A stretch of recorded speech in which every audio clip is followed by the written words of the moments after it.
Hello everyone and welcome back to Cruel and Unusual Storytime. I am your host Simon Dexter, and today we are beginning a new fan fiction. This one has been suggested to me by Weiss Rabbit Star, I believe. Let me double check because I'm not always right. Why would it open? Can't go any higher than that. Just one second.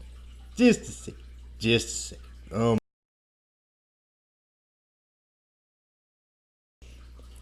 Okay, Weiss Rabbit Star is who suggested it to be. So thank you for that. Also, if you're wondering why they get so many suggestions in, and you don't, it's because they're the only ones that suggest fan fictions to me, and that's what I read on Sundays. So if you want to start getting some suggestions in, you might need to start suggesting both creepypasta and fan fiction. Or else Weiss Rabbit Star is just going to dominate the field there. Anyway, I have absolutely no idea what this story was about. The title doesn't give way too much. I think I read like the first sentence and can kind of get an idea, but not by much. But we'll find out together, shall we? Okay. Sit back, relax, and enjoy the first few chapters of Celestial Heroes. Chapter 1. It had been a few months since the Fanboy and Chum Chum battle. Makes me so glad to read. You have no idea. Since the kids had and lost their celestial angel marks, little did they know they would get them back, as they would need them again. I have no idea what the fuck it's talking about. Is this a sequel? Did I read it in the wrong order? We'll find out. The kids of the cul-de-sac were all sleeping in bed, having the strange same dream. The kids, Ed, Eddie, Rolf, Kevin, Nass, Sarah, Jimmy, and Johnny, were all standing in an empty plain where it looked like they were standing on nothing as golden sky surrounded them. After staring at each other, saying nothing, for about 5 minutes they heard footsteps. The footsteps to two girls, both 13. One was the average height for someone her age, with shoulder-length black hair, dark purple eyes, and pale skin. The other was a little short for her age, with shoulder-length blonde hair and blue eyes. The black-haired girl, upon seeing them, took an offensive stance, ready to strike at any given moment. I hope you're following along better than I am, because oh my god, what the hell is happening? Because I just finished reading Ed, Edd n Eddy in Teletubby Land, and I'm wondering if this is supposed to be a sequel to that. So if that's the case, it's perfect timing, I guess, but I don't know. Just because it's already weird and random already. Who are you, and what are you doing here? She demanded. The blonde one put her hand on the black-haired girl's shoulder and spoke. Ariana, I don't think they mean any harm. How can you be so sure, Annie? Ariana asked. What if they're the chosen ones like us? Annie asked. Ariana proceeded to facepalm, muttering something about how she didn't think about that. Alright, I'm Ariana. This is Annie. Even though you just said that, you don't need further exposition of your names after you just said it like 50 times.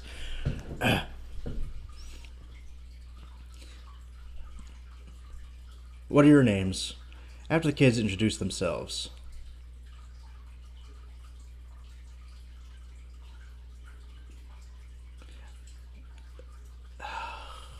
Okay, I'm going to skip this part because this is literally all the characters from Ed, Edd n Eddy introducing themselves. Because, you know, people reading an Ed, Edd n Eddy fanfic don't know what the fuck the characters on the show's names are, right? Sorry, that hit struck a nerve really fast. Okay. Nice to meet you, Annie said. And I apologize for Ariana's behavior. She's a little quick to think, Annie said. Oh, that's quite all right. By the way, where are we exactly? Double D asked. This is the Celestial Dream Plane, or that's the name we gave it, Ariana said. That's a really lame name, said Eddie. I wish. It's for people who bear the celestial mark see each other, if they're going to see each other, and they are needed soon. Perhaps our powers shall finally awaken, Annie said. Wait, powers isn't the power of the Celestial Guardians? But how? We lost our marks after we defeated Fanboy and Chum Chum. That was 9 months ago. I'm thinking this is a sequel, or is it really, really random place to start a fanfiction. I'm going to read it to completion because it was suggested upon me, and I saw no other stories connecting to this. So either that or I'm fucking blind. I don't know. Double D asked as he was confused. It might have been a temporary awakening. The Guardians will normally do that if the bearer is in a situation of great peril, Annie said. I see. Come to think of the leader of the Celestial Guardians told me that we would meet again soon, and she referred to me by my full name, which only my family members refer me to, Double D asked. He didn't ask shit! Sorry, this is the last video I'm recording out of like 10 videos this weekend, so my throat is just destroyed right now. But yeah, he didn't ask shit. But wait, Rolf said. I thought there were only 9 angels. What are your marks? There are 2 angels that are rarely referred to. The support angel, Annie, has her powers, and the persona angel, I have her powers, Ariana said. 9. Like, as in the 9 crystals, the dimension crystals from Ed, Edd n Eddy and Teletubby Land? I'm just saying, it's kind of a random little matchup.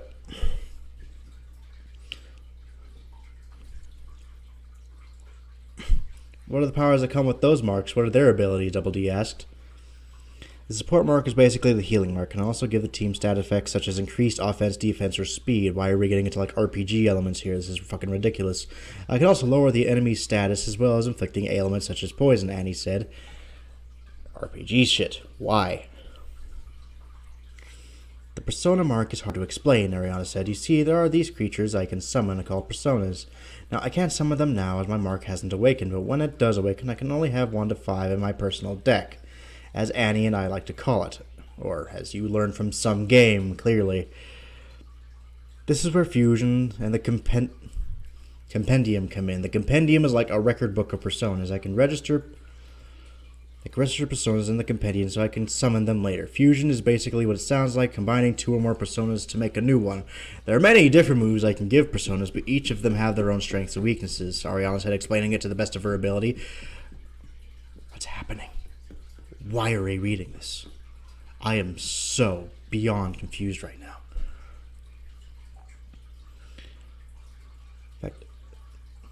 In fact, just give me 1 second. I am that confused. I just need to double check something really fast. That was so confusing and jarring. I actually went back to my YouTube discussion page to find the list of stories where I found this one. See if maybe the person who suggested them left a reference page, because I know they referenced a few other... wanted me to check a few other things before reading other stories. And I was hoping maybe there'd be one for this too, but no, there's nothing there. So I went to the fucking fanfiction's author's page to see if he had other stories, and there's nothing there. So this entire thing is just without any context whatsoever. It's just happening.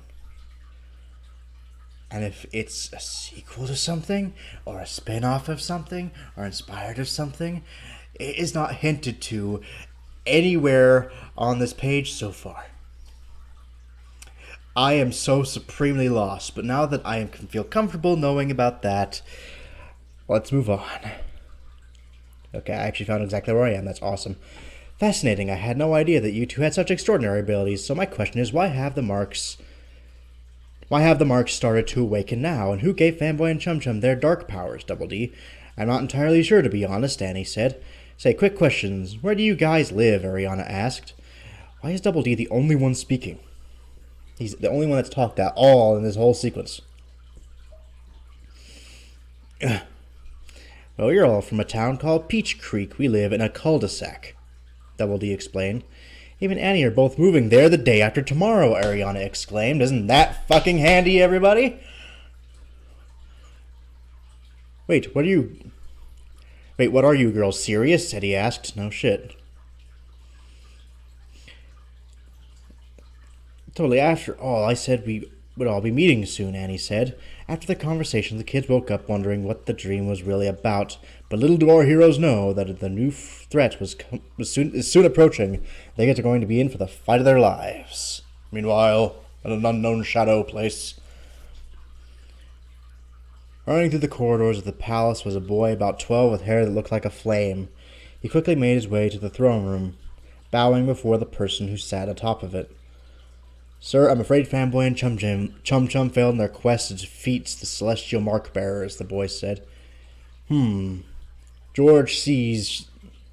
George sees. Should have known those two would fail, my master. Warned me about giving the power of darkness to those two who had no brains.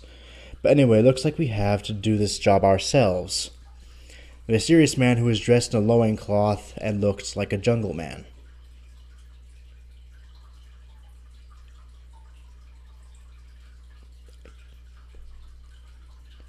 George of the Jungle?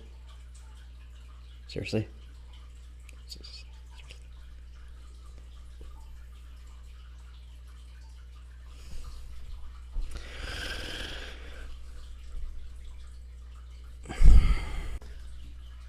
I seriously needed a minute. Just because I'm all shouted out, so I couldn't flip the way I would like to, but... Why the fuck is George of the Jungle there? I'm assuming that's who it is, right? Why is George of the Jungle there?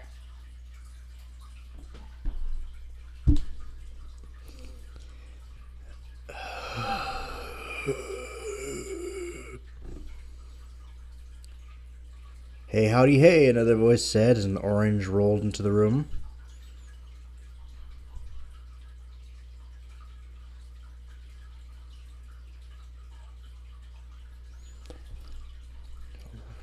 Please tell me it's not him. You know the shadow beast your master sent us? They can't take a joke. One of them licked me. Ew, he said, shuddering a bit in the last part.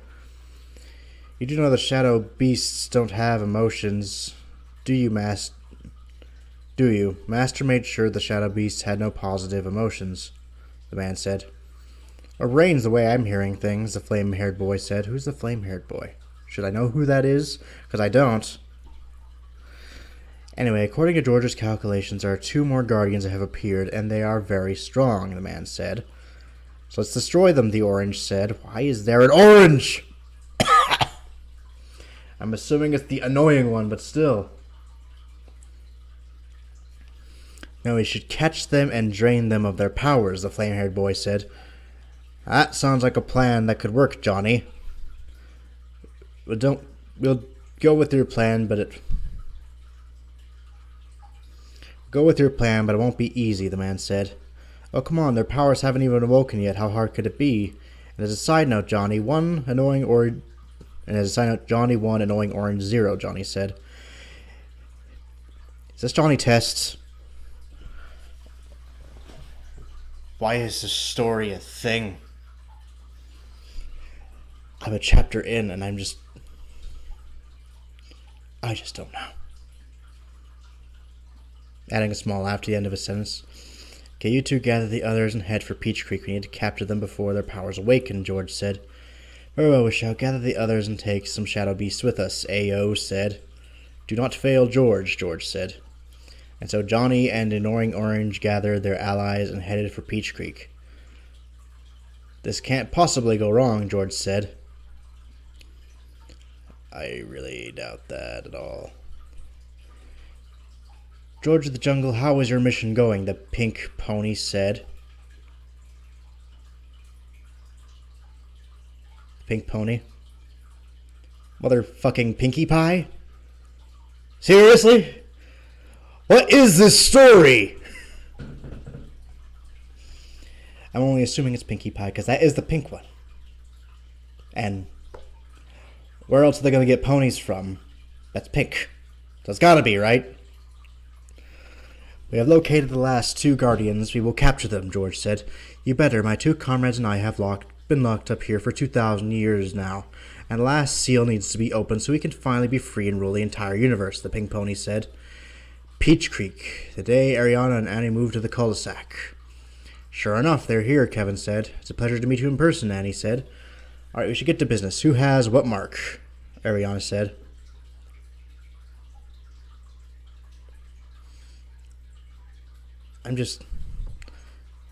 I'm broken. This is too much for me. Okay. Gotta be strong. Gotta push through. For the fans. Rolf has the mark of time, Kevin has the mark of flame, Jimmy has the mark of sword, Johnny Woodboy has the mark of nature, Nazgirl has the mark of light, Sarah has the mark of shadow, because of course, Shortstop Edboy has the mark of ice, Snowbrain Edboy has the mark of elements, and Double D Edboy has the mark of unity, Rolf explained. I see, though we will probably have to be careful. There are many people who would like to get their hands on our powers, Annie said. Please, who could possibly want to get our powers? It's practically untouchable. There's no way anyone could possibly drain our powers, Eddie said. Need I remind you our powers are deactivated for the time? We are practically defenseless, Double D said. Oh, so we don't have to worry about losing our powers if we can't use them, Eddie said. Still, it's possible someone knows of our powers and could be waiting to capture us, Annie said. Better safe than sorry, Double D said. I'm going to kill you. All right, be careful, Eddie said. So how do we reactivate our powers anyway, Kevin asked. Maybe we locate the Guardians first since they gave us our powers, Naz suggested. I've heard of something called the Celestial Gate. Maybe that has something to do with it, Ariana said. Everybody nodded their heads. So where is it, Kevin asked. I have no idea, Ariana said. Everyone except Ariana and Annie fell down in anime style when they see Joke or Baka. You guys should really watch Welcome to Fanfiction.net and Jello Apocalypse's channel. I fucking love that video. It's so funny, because it's exactly this, like, word for word. But they don't take it as seriously as I do, so you can get more of a laugh out of it. Okay. This is going to be a long journey, isn't it? Double D asked in annoyance. God, yes. Honestly, when you go on a journey to find a source of power that can save the world, when is it ever easy, Annie asked. I have no idea. Good point. Okay, let's get moving, Eddie said. And with that, the kids started on their journey. End of chapter. Author's note. Well, this is going to be a long adventure for our heroes as they have to find the gate and regain their powers and stop the secret organization that's after them. And I'm Orochi's child, the co-author of this story. We do not own Ed, Edd n Eddy, George of the Jungle. It really is George of the Jungle, you bastards. Annoying Orange or Johnny Test. It is Johnny Test, you bastards. Also, his hair doesn't look like fire, so you had me thrown off for some time. We only own Ariana, Annie, and the Guardians. Did I forget anyone? The pink pony, frankly. Well, there are going to be other characters from other cartoons showing up along with the 3 mysterious ponies who George works for. Yeah, we don't own them either. Anyway, stay tuned for the next chapter, Celestial Heroes. I'm so very glad. How are we doing on time? I have no idea. Give me just 1 second. You know what? I'm going to cut it here. It's not a super long video, but the other chapter's just as long, so it ended up being much longer than I'd want it to. So here's a good place to stop. So I hope you enjoyed it, and you can catch the rest of this fanfiction next Sunday. So, and I know this is actually a decently long one. I actually recall there being quite a few chapters. But we'll resume this next week. You can catch me on Friday with something new, hopefully. I think I have something planned. We'll see. If I don't, I apologize. But until then, see y'all real soon. Catch you in the next one.